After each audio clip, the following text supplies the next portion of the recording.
যে রাসূলুল্লাহ সাল্লাল্লাহু আলাইহি ওয়াসাল্লাম কদরের রাতগুলোতে কি কি ইবাদত করতেন। আমি খুঁজে 5টা আমলের কথা পেয়েছি বিশেষভাবে, কমন যে আমলগুলো সেগুলো তো ছিলই, বিশেষভাবে 5টা কাজ রাসূল সাল্লাল্লাহু আলাইহি ওয়াসাল্লাম এই কদরের রাতে করতেন। 1 নম্বর কাজ হচ্ছে তিনি সারা রাত জেগে ইবাদত করতেন এবং পরিবারের লোকদেরকে ঘুমোতে দিতেন না, উঠিয়ে দিতেন। বছরের অন্য কোন সময়ে সারা রাত জেগে ইবাদত করার কোন নজির রাসূল সাল্লাল্লাহু আলাইহি ওয়াসাল্লামের জীবনে ছিল না, সব রাতে ঘুমাতেন। আম্মা জান আয়েশা রাদিয়াল্লাহু তাআলা আনহা বলেন, ইযা দাখালাল আশরু আহিয়াল লাইলা ওয়া আইকাযা আহলা ওয়া জাদ্দা ওয়া শাদ্দাল মিজার। রমাদানের শেষ দশক যখন আসতো রাসূল সাল্লাল্লাহু আলাইহি ওয়াসাল্লাম সারা রাত জেগে ইবাদত করতেন, পরিবারের সদস্যদেরকে জাগিয়ে তুলতেন, স্ত্রীদের ঘুমাতে দিতেন না, জাগিয়ে তুলতেন। ফাতেমা রাদিয়াল্লাহু তাআলা আনহার ঘর পাশেই ছিল, তাদেরকে যে জাগাতেন এবং নিজে সারা রাত ইবাদত করতেনই। জাদ্দা ওয়া শাদ্দাল মিজার, খুবই বলিষ্ঠ ভাবে, খুব মজবুত ভাবে কোমরে গামছা বেঁধে নামার একটা এক্সপ্রেশন এখানে দেয়া হয়েছে। মিজার, ইজহার মানে হচ্ছে বাংলা করলে হয় লুঙ্গি। লুঙ্গি আমরা যখন খুব শক্ত কোনো কাজ করতে যাই তখন তারা কি করে, খুব টাইট করে লুঙ্গিটা বাঁধে। তার মানে বোঝানো হচ্ছে রাসূল সাল্লাল্লাহু আলাইহি ওয়াসাল্লাম কোমরে ভালো করে লুঙ্গি বেঁধে বা গামছা বেঁধে আটগাট বেঁধে নামতেন শেষ 10 দিনের জন্য। এই সময় তিনি মানে কাউকে কেমন যেন চিনতেন না, সবসময় ইবাদতে মগ্ন থাকতেন।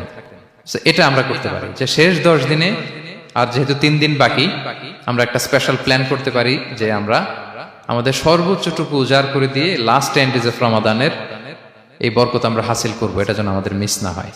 তাহলে এটা আমরা একটা পেলাম। 2 নাম্বার হচ্ছে ইতিকাফ করা। রাসূলুল্লাহ সাল্লাল্লাহু আলাইহি ওয়াসাল্লাম রমাদানের শেষ 10 দিন ইতিকাফ করতেন। আমাদের আয়েশা রাদিয়াল্লাহু তাআলা আনহা বলেন, কানা ইয়াতাকিফুল আশরাল আওয়াখির মিন রমাদান। রমাদানের শেষ দশকে তিনি ইতিকাফ করতেন। হাত্তা তাওয়াফাহুল্লাহ, ওনার ইন্তেকালের আগ পর্যন্ত এই অভ্যাসটাই তিনি জারি রেখেছেন। সুম্মা আতাকাফা আজওয়াজুহু মিন বা'দি, তারপরে ওনার স্ত্রীরা ইতিকাফ করেছেন। আরেক বর্ণনায় এসেছে ইয়াতাকিফু কুল্লা রমাদান 10 আইয়াম, প্রতি রমাদানে তিনি 10 দিন ইতিকাফ করেছেন। কিন্তু যেই বছর তিনি ইন্তেকাল করবেন সে বছর তিনি 20 দিন ইতিকাফ করেছিলেন। প্রতি রমাদানে 10 দিন, আর যে বছর ইন্তেকাল করবেন সে বছর কয় দিন? 20 দিন তিনি ইতিকাফ করেছিলেন মসজিদে নববীতে। তাহলে আমরা এই রমাদানের শেষ দশকে এটা করতে পারি। 2 নম্বর পয়েন্ট হচ্ছে ইতিকাফ করা। তো আমরা যেন ইতিকাফ করার চেষ্টা করি। ইতিকাফ করতে না পারলে শেষ দশকের রাতগুলো যেন মসজিদে কাটানোর চেষ্টা করি, তা না পারলেও বাসায় যেন এই রাতগুলো আমরা মিস না করি। বিশেষ করে সেন্ট্রাল মস্কে তো অসাধারণ পরিবেশ, এটা হাইলি রেকমেন্ডেড। ইফ পসিবল আপনারা আসবেন, এখানে ইবাদতের চমৎকার পরিবেশ থাকে। 3 নাম্বার হচ্ছে রাসূল সাল্লাল্লাহু আলাইহি ওয়াসাল্লাম এবং জিবরাইল আলাইহিস সালাম যৌথভাবে কোরআন রিভিশন করতেন। খুব ইন্টারেস্টিং। সারা বছর যেটা নাজিল হতো রমাদানে জিবরাইল আলাইহিস সালাম রাসূল সাল্লাল্লাহু আলাইহি ওয়াসাল্লামকে শোনাতেন, রাসূল সাল্লাল্লাহু আলাইহি ওয়াসাল্লাম আবার জিবরাইল আলাইহিস সালামকে শোনাতেন।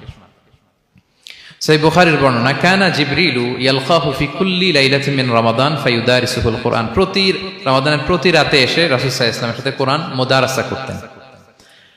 সহিহ মুসলিমের বর্ণনায়, আন্না জিবরিল কানা ইউআরিদুহু বিল কুরআন কুল্লা আমিন মাররা। প্রতি বছর রমাদানে একবার শোনাতেন বা শুনিয়েছেন, যে বছর তিনি ইন্তেকাল করবেন তিনি 2 বার শুনিয়েছিলেন। আরাদা ইউআরিদু মানে এটা ফ্রম বোথ সাইড। আরবি শব্দটা এমন যে জিবরাইল আলাইহিস সালাম শোনাতেন, এরপর রাসূল সাল্লাল্লাহু আলাইহি ওয়াসাল্লাম জিবরাইল আলাইহিস সালামকে শোনাতেন। কোরআন রিভিশন করা। তো এই শেষ দশকের রাতগুলোতে আমরা যেন বেশি বেশি কোরআন পড়ি। কোরআন তেলাওয়াত, কোরআনিক রিসাইটেশন হতে পারে, কোরআনের অর্থ পড়া হতে পারে, তাদাব্বুরে কোরআন হতে পারে, কোরআনের হালাকায় জয়েন করা হতে পারে। ইন ইটস এনি ফর্ম আমরা যেন কোরআনের সাথে অ্যাটাচমেন্টটা বাড়াই লাস্ট 10 ডেজ অফ রমাদানে। 4 নাম্বার কিয়ামুল লাইল করা। রাসূল সাল্লাল্লাহু আলাইহি ওয়াসাল্লাম কিয়ামুল লাইল করতেন এবং কিয়ামুল লাইল শব্দটাকে রাসূল সাল্লাল্লাহু আলাইহি ওয়াসাল্লাম কদরের সাথে জুড়ে দিয়েছেন। সহিহ বুখারীর বর্ণনায় তিনি বলেছেন, মান কামা লাইলাতাল কদরি ঈমানা ওয়া ইহতিসাবা গুফিরা লাহু মা তাকাদ্দামা মিন যামবি। কদরের রাতে যে কিয়ামুল লাইল করে বিশ্বাস নিয়ে এবং নাজাতের প্রত্যাশা নিয়ে, তার পূর্বের সমস্ত গুনাহ আল্লাহ তাআলা ক্ষমা করে দিবেন। তাহলে কিয়ামুল লাইলটা রাসূল সাল্লাল্লাহু আলাইহি ওয়াসাল্লাম বিশেষভাবে কদরের রাতের সাথে সম্পৃক্ত করেছেন। আমরা যেন প্রতি রাতে কিয়ামুল লাইল করি, লম্বা সময় যেন দাঁড়িয়ে থাকি, লম্বা সময় কোরআনিক রিসাইটেশন করি দাঁড়িয়ে থেকে, লম্বা সময় রুকু, লম্বা সময় সিজদা, স্পেশালি সিজদা। আখরাবু মা ইয়াকুনুল আবদু মির রাব্বিহি ওয়া হুয়া সাজিদ ফাআকসিরু ফিহি দুআ।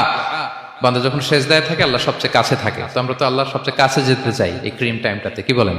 আমরা যেন লম্বা সময় সিজদাতে থাকি। কিন্তু আমাদের অনেকের যেটা হয়, নামাজে তাড়াহুড়ো, অনেকের সব ব্যস্ততা যখন নামাজে দাঁড়াই এরকম হয়ে যায়। রাসূল সাল্লাল্লাহু আলাইহি ওয়াসাল্লামের সালাত যদি আমরা খেয়াল করি, বিশেষ করে কিয়ামুল লাইলে এত যে সুন্দর ছিল, আম্মা জান আয়েশা রাদিয়াল্লাহু তাআলা আনহাকে জিজ্ঞেস করা হয়েছিল যে